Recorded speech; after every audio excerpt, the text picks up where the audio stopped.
नमस्कार साथियों, आज का हमारा टॉपिक रहेगा सिंधु घाटी सभ्यता। जो सिंधु घाटी सभ्यता अपने आप में ही बहुत बड़ी सभ्यता है और साथ साथ में एक ऐसी सभ्यता थी जो सभ्यता बहुत आज की सभ्यता है। आज की सभ्यता में समझ लीजिए कि आज की सभ्यता की टक्कर की सभ्यता थी, बहुत ही विकसित सभ्यता थी। ऐसी सभ्यता थी जो ईंटों का प्रयोग करते थे, नालियों का प्रयोग करते थे, घरों का प्रयोग करते थे, सड़कों का प्रयोग करते थे, नहाने के लिए स्नानागार थे, अन्नागार थे, सारी सुविधाएं सिंधु घाटी सभ्यता में थी।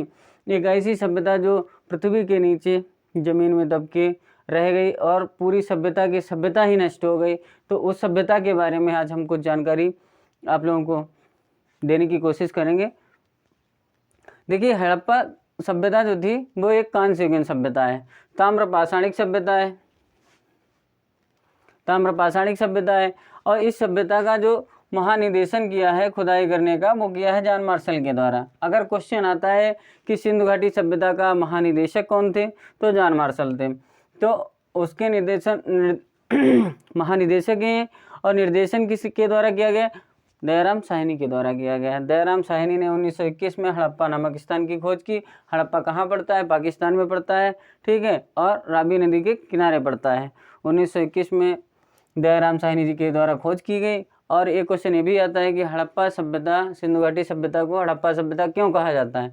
हड़प्पा सभ्यता कहने का एक कारण और भी है कि सबसे पहले जो खोज की गई वो हड़प्पा नामक स्थान पर ही खोज की गई, इसलिए सिंधु घाटी सभ्यता को हड़प्पा सभ्यता के नाम से भी जाना जाता है।